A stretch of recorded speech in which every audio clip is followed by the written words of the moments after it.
The special attitude by the American people and the representatives in both chambers of Congress towards the Jewish state transcends transient politics, geostrategic considerations, and formal agreements.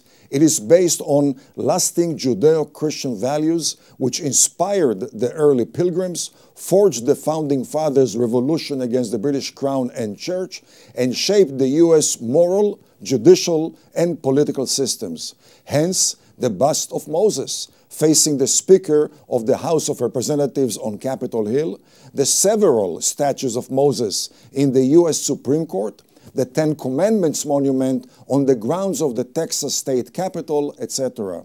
The federalist system derived its name from the Latin term fidus, which means the biblical covenant. 80% of Americans define their core values as Judeo-Christian.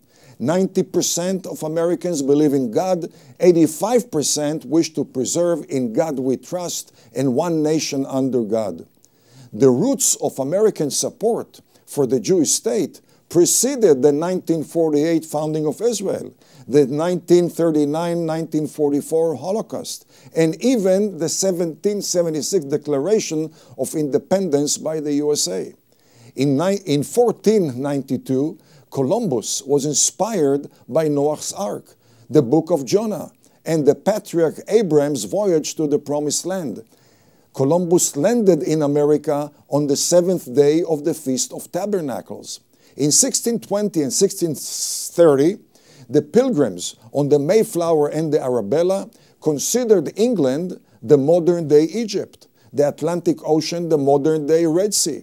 They landed in the modern-day Promised Land. Therefore, the map of the U.S. is replete with thousands of sites bearing biblical names. For example, 18 Jerusalems, 32 Salems, the original name of Jerusalem, 18 Hebrons, 24 Bethels, 61 Shilohs, 7 Bethlehems, 14 Canaans, 9 Carmels, etc., etc. The 1752 erected Liberty Bell bears the following inscription from Book of Leviticus chapter 25 verse 10, "Proclaim liberty throughout all the land unto all the inhabitants thereof." The Founding Fathers considered themselves to be the people of the modern-day covenant. George Washington and John Adams were referred to as Moses and Joshua. Benjamin Franklin, John Adams, and Thomas Jefferson proposed a Passover theme for the official U.S. seal, the pillar of fire leading Moses and the Israelites through the Red Sea, while Pharaoh's chariots drowned in the sea.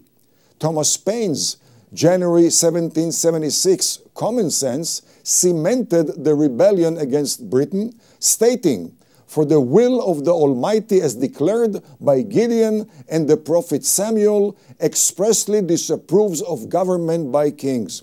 Harriet Tubman, who freed black slaves on the Underground Railroad, was named Mama Moses. The most famous spiritual, "Go Down Moses," was considered the national anthem of the black slaves. "Let my people go" was the battle cry of Dr. Martin Luther King Jr. The official U.S. seal, which appears on the $1 bill, features 13 stars, representing the 13 original colonies in the shape of a Star of David above the eagle. The official seals of Yale University, Columbia University, and Dartmouth College bear key Hebrew biblical terms. President Reagan stated, "Since the exodus from Egypt, historians have written of those who sacrificed and struggled for freedom."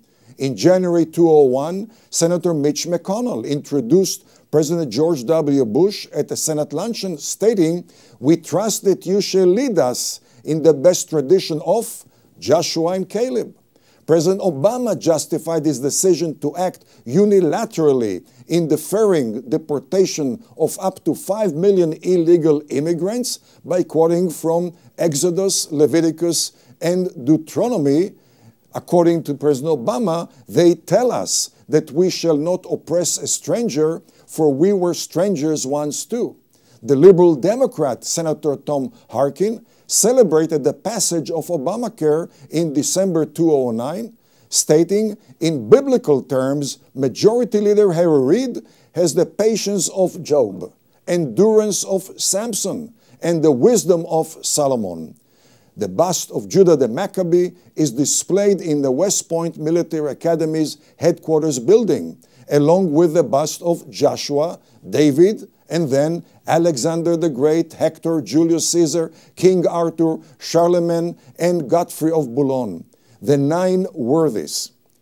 US-Israel relations have produced multitude of short-term tensions and crises. However, they were rectified and rebounded rapidly due to the unique tissue of bilateral ties nurtured by the foundation of long-term, unique, shared Judeo-Christian values.